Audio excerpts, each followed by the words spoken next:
Hey fermenters, Austin Durant here, and it's time for another episode of 15-Minute Ferments. Today I'm going to show you how to make a very special kombucha flavor called Bloody Mary Kombucha. But first we have to pick the vegetables that we're going to be using to make our Bloody Mary Kombucha. Let's do that now.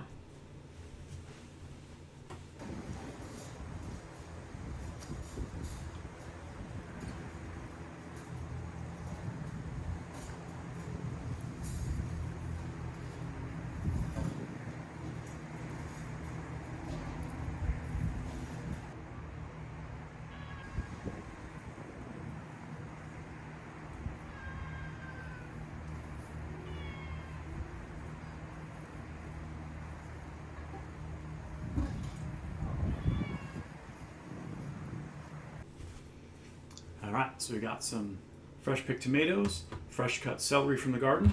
I had a cucumber from before that I picked this morning. So these are the ingredients I like to use when I'm making Bloody Mary Kombucha. Sometimes I'll interchange cucumber with celery, or if you have all three like I have today, I will use the cucumber and the tomato and then add the celery as a garnish. So let's get started. So I already have plain flavored kombucha ready to go. And sometimes I'll just keep this on hand and then I'll get the hankering to make a specific flavor, and then I'll take the plain out of the refrigerator and do a secondary fermentation with it. So what I'm going to do is just make a bit of a mixture. So I'm going to take some tomatoes and kind of just chop them up roughly, and then I'm going to use a stick blender to make basically kind of like a blend, a juice. It's not purely juicing because I like to keep everything whole, but it's just going to blend it up so that exposes more surface area, so that during the secondary fermentation, the sugars can get extracted and the flavors can meld. So these are just cherry tomatoes. You could certainly use any different variety of that you'd like.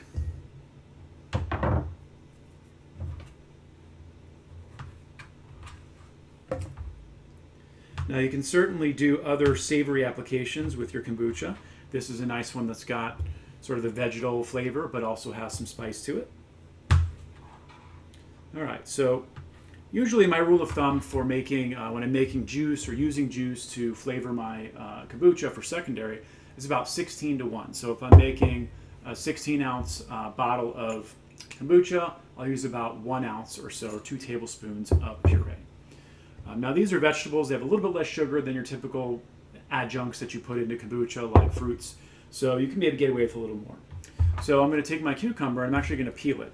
The peel doesn't really add a whole lot to the party here with kombucha. You just want to get to sort of the fleshy part. Cut that off. Again, I'm just going to rough chop it because we're going to put it in the immersion blender.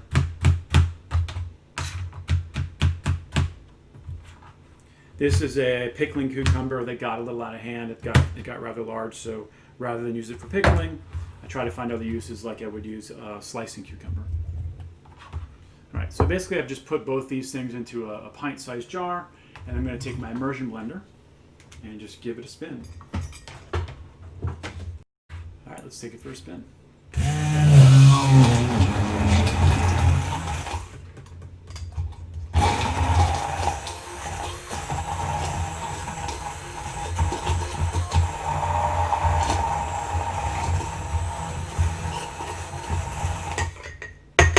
Alright, so it's nice and pureed up.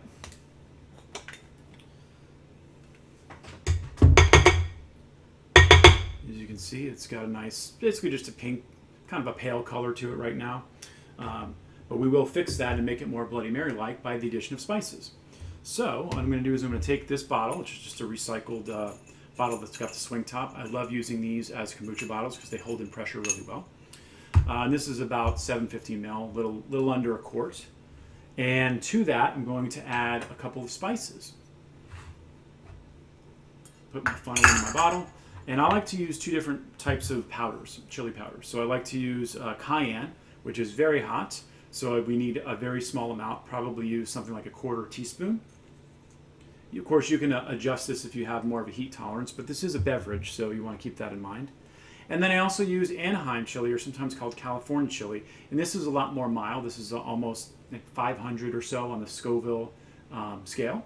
So you can certainly use a lot of it. And I like this because it imparts a little bit of flavor, but also the color. So this, again, you can use anywhere from a quarter to a half teaspoon. Add my spices first, and then I'm going to take my puree and simply add it into the funnel. And again, I'm going for probably, somewhere around an ounce, maybe an ounce and 3 tablespoons, an ounce and a half or so to the bottle. And as you'll see, a lot of times if it's real thick, it just kind of gets stuck. So that's why I like to add all the other stuff first, then I can top it up with kombucha. So that's what I'm going to do now. I'm going to take my already mature but plain flavored kombucha and just pour it all in.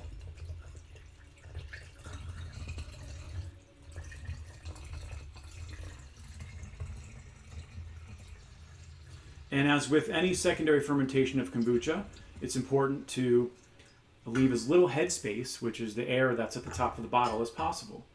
So hopefully I've got enough here to get this to come right to the top with a little headspace. Right. And sure enough, so less than an inch if you can, as little as possible. So now I've got my bottle that's ready to go. And this will ferment anywhere from probably 2 to 4 days. And because it is summertime here, things tend to ferment faster during warmer weather. So I'm just going to rock it a little bit here just to make sure that the spice mixture that I added gets kind of tuned in here.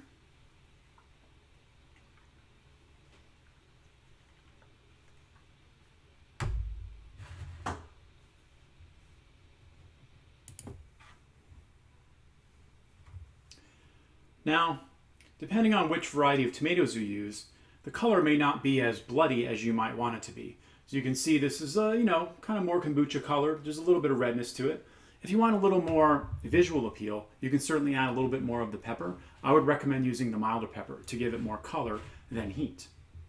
So we'll just do that. And just a tiny bit more. Again, it's California chili, or Anaheim, sometimes called. Give that a little bit of maybe another half or a teaspoon. And again, I'm going to close the bottle and then just sort of gently rock it back and forth. And that's going to mix up the spices. And you'll want to do this, right before you're serving it too, because some of the vegetable matter is going to kind of either sink or float. Typically it'll float. Plus, it'll give you that nice color right when you're ready to serve it. So I added a little more of that California chili, and it's getting a little more dark here. So again, we're going to let this sit and ferment in the bottle for about 2 or 3 days to build up a little bit of carbonation. And then we're going to garnish it and drink it. One thing I always recommend, a good fermenting habit, is to label your jars and bottles. So I'm going to write the date and what it is that's in the bottle.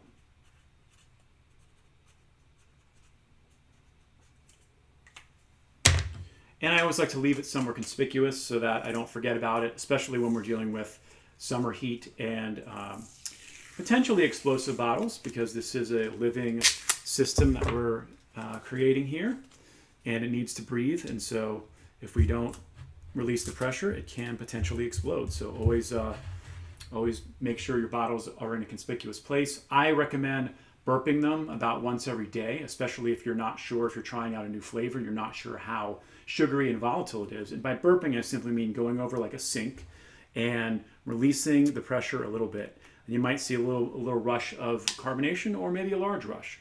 Anyway, that tells you, and that releases any excess carbonation, but that kind of tells you where you are with it. Some people like a more carbonated beverage, others it's not as important to. But anyway, so that is our bottle. I'm going to put it somewhere conspicuous on a shelf. We'll put it up for 2 or 3 days and come back and check on it and see how it tastes. All right, it's been 3 days and our Bloody Mary kombucha should be ready. So it's just been sitting here at room temperature, and I actually did not get to burp it the last couple days, so this will be the first time. Now, when you're getting ready to serve it, you can see there's a lot of sediment both at the top and the bottom of the bottle. You just kind of rock it back and forth. You don't want to shake, just rock it back and forth. Just kind of mix all the ingredients together. And then what I'm going to do is I'm going to put the bottle in a bowl just in case it is super active.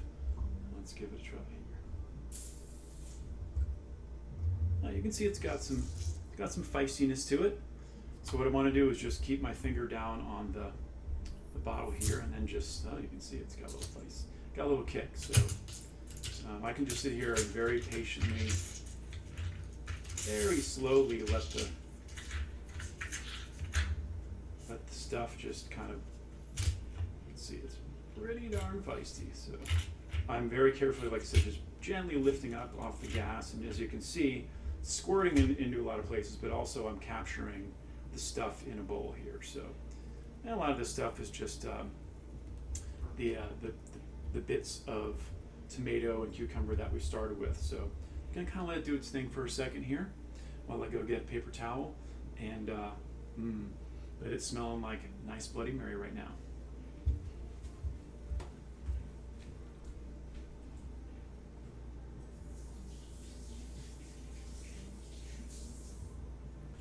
Alright, so we definitely have a lot of fizz. Usually what I like to do when I'm using like whole puree or pureed fruit is to strain it as I'm pouring it into the glass. So I've got a strainer. But now the fun part is we get to garnish our Bloody Mary. So do whatever you would normally do. I'm going to take some lemon here. I'm going to just get the rim of the glass prepared to take some salt.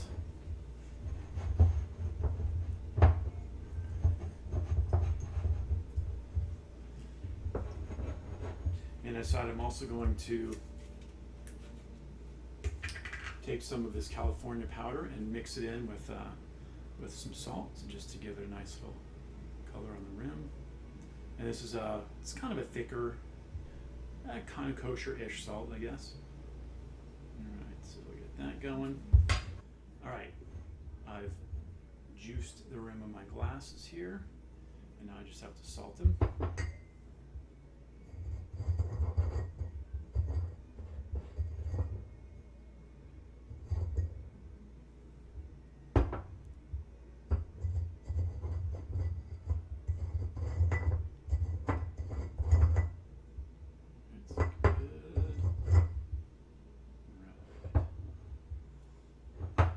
Now I'm going to add the ice cubes. Normally I will chill my kombucha before I serve it, but since this is already a pretty traditional drink, I'm just going to serve it over ice. Got some celery sticks that I cut from the garden. And I also have beet flavored dill pickles. Not really dill, but they're beet and sours, I call them, because they're my attempt to make a sweet and sour pickle without using sugar. So as you can see, the cucumber comes out beety colored, so I thought that'd be a nice garnish. So add one in there, and now it's time to top up with our kombucha. So I'm just going to use a strainer, take the celery stick out, again just to keep out the chunky bits.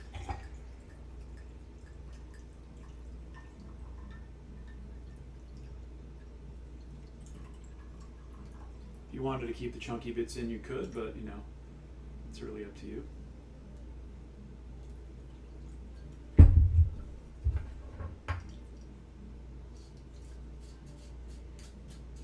Now with that, I'll put in some of the chunky bits. Add our garnish.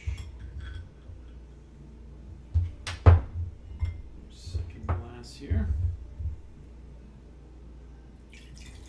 Now, of course, you could also spike this with some vodka, which is a traditional Bloody Mary, but I like to keep things on the non-alcoholic side. Especially good if you are nursing a hangover. So this gives you the electrolytes from the salts, as well as, of course, the probiotics from the kombucha and the pickle, and nurse you back to health. So again, it doesn't look, super red. If you wanted to, you could keep adding a little bit more of that the chili powder. But so here's to a new way to drink your kombucha in a Bloody Mary. Cheers.